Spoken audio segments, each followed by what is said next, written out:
Yo, God is so good. Like, let me tell y'all the story. Let me tell y'all this story, bro. During my junior year, I was looking for a job, applying for like 10 jobs. Nobody was texting me back, emailing me back, calling me back, just trying to get in touch with me and stuff. I don't know. One job that I got, and I put my application in and I was like, okay, let me just try for this one. And literally next day, literally next morning, they texted me and they were like, hey, can you come in for an interview? And I was like, hey, no way, bro. I was like, that's crazy. Because I've been praying for a job. I've been praying for the job ever since like the middle of my junior year. Actually, not even my middle of my junior year in high school. Kind of like in like the beginning of my, I can't even talk.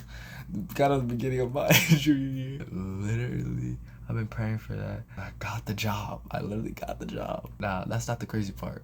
I was like 2 weeks in to this job. Everybody's so good. Like the co-workers and the managers are amazing. So cool people. No toxicness over there. No beef. No nothing. Just all love over there. So literally, one of the guys I was talking with and trying to get to know, he was like, how you liking the job? And I was like, I like the job, bro. I love the job. This is awesome. I was telling him I was like applying for like 10 jobs. Nobody was sending me a bag. And he said he used to work at a trampoline place. I was like, yo, I applied there and they never well, I was going to apply there. And he was like, bro, you dodged a bullet, bro. And I was like, I did? It was like, yeah, bro, you dodged a bullet. So much beef, so much drama. And I was like, oh, wow. I also find out that they opened, like that place that I work at, they opened in the middle of my junior year. Like they just opened. Like, they started working, like started building up the place since the beginning of my junior year. And remember, I said I was praying for a job since the beginning of my junior year. I'm like, this man, like, it's like God built this job up so his children could go there in this lovely community. And I'm like, dude, that is freaking awesome. There's another part to it too. I'm working in the job. I'm getting to know my coworkers. One coworker, I'm not gonna say her name or anything. She was one of the first ones to told me stuff about the job and really what to do there. She was the coolest person ever. And I just got a sense of just like, man, I need to pray for her. So I started praying for her. When the weeks go by and the months go by, I'm also praying for guidance on how to spread God's word. I'm like, dude, I love God so much, and I know I gotta go out, spread his word. But like, I feel like I don't know how to do that. Like, I don't know. I'm not gonna go be like, yo, come here. Yeah, I'm gonna tell you about. Yep, I'm gonna tell you my story. I know you're supposed to tell them, like, people your story. You, like, came to God and stuff like that. Like, I just don't want to push it on them. You know what I mean? Like, I feel like I'm the only one that's like that. And praying about that between those months and weeks. And if I'm being quiet, it's because it's like, it's like 11 o'clock at night right now. So, like, back to what I was saying. I was literally praying about that and praying for my coworker.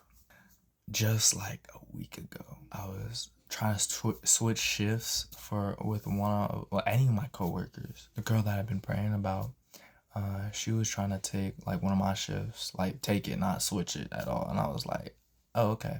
But we were texting and I'm seeing like, because I wanted to switch shifts with her and then she can take one of my shifts.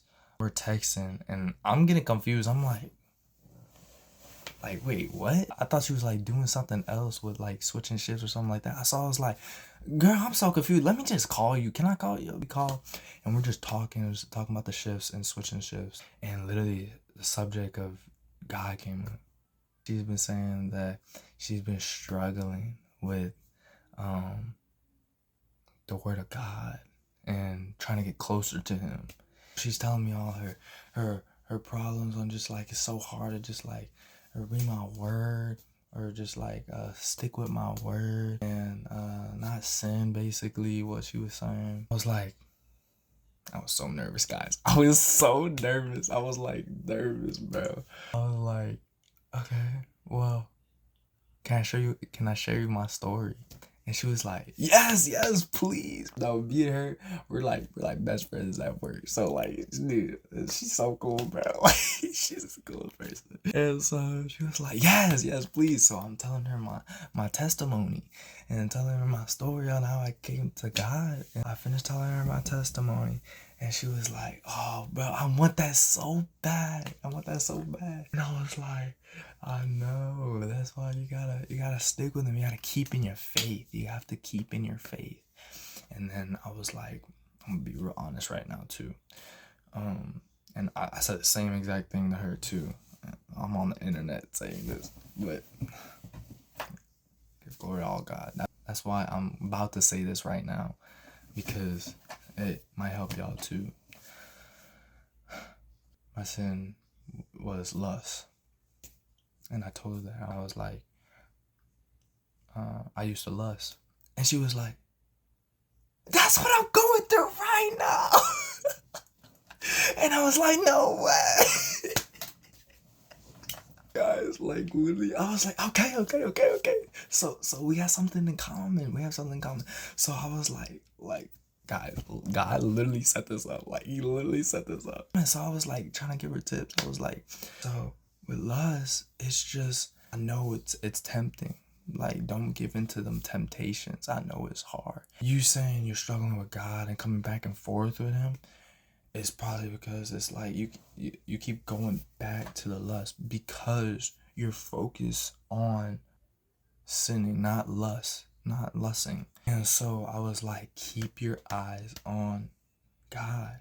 Keep your eyes and focus on God. She was like, I know, it's so hard though, I know. And I was like, I know it is. And I was like, you know the story about Peter? She was like, I think so.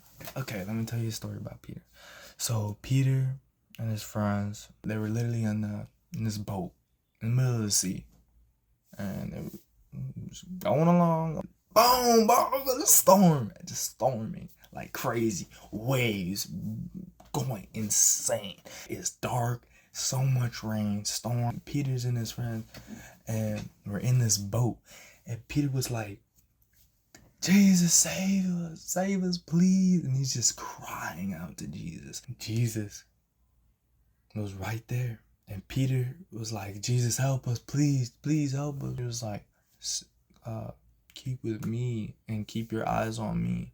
And Peter starts walking towards, like going towards Jesus. And the guys in the boat like, what the heck? And this man Peter started walking on water. Man, like, what the? That's crazy. And so Peter keeps going because he's keeping his eyes on Jesus. He's just like, come on, keep going, come on. And Jesus looks away for a second. He looks down. He's like, kind of freaks out a little. Peter starts sinking. He's like, Jesus, help me! I'm drowning. This man drowning. And literally, Jesus like, oh, my child, and boy grabs him out of the water. Like, my child, you got to keep your eyes on me. Basically, is what he's saying. He told my coworker. I was like, are you keeping your eyes on Jesus, or are you sinking? And she was like, I know, but it's so hard. I like this girl. Literally, like, that was like, I was so nervous. I was like, can we end off with a prayer? Can I pray for you? And she was like, yeah, so I'll go ahead and pray for her and end the call. And I'm like, yo, this is insane, bro. This is insane. Because literally, God literally answered my prayers. This man answered my prayers about the job that I got, that he blessed me with, and the prayer that I was praying for her, and the prayer that, how do I show your goodness to people, and just gave me a phone call for this girl. And literally, I'm like, that's insane. And then when I was really thinking about it and telling my family about it, I was like, this man just threw me out there. This man literally just threw me out there. This man threw me in a phone call. Now I know what to do. Like, I knew what to do. Like, I knew it. Like, I kind of got the sense of, like, what to do. But what helped really was what's the word? The thing that we had in common was lust.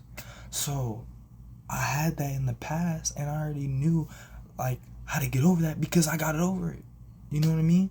And so that's what I did. I told her exactly how I got over it. You know what I mean? I just told her, you just gotta stay in your faith. You gotta stay in your faith and keep your eyes on Jesus. I just wanted to share that because I just thought that was so powerful. Prayers are so powerful, you know. God is so good. He is so, so good. Like, praying for a lot. And praying about that, and then seeing it, like, those two coming together. God just showed me, like, brother, my son, do that for me. Like, literally, like, this man was like, coworker, don't know how to praise me. They put them together. So I literally learned from that phone call, and now I know that that coworker is going in this path. Still been praying for her. I hope she's doing better right now. Like, she's keeping in his faith, and if not, you know, just keep going back to him. You know, for the people out there that are going through the same thing with lust and stuff like that, go to God. Like, go to God. Talk to him like he's your best friend. He wants that. He wants to be your best friend, you know? But yeah, this man is so good. He's so good. I love this dude, bro. I love this dude. But that's all I wanted to say. So, thank y'all for listening. If y'all came to that. Jumping like it was in the trap house. Flipping the word up. We flip through the script like we cooking a burger. We be all the way turned up.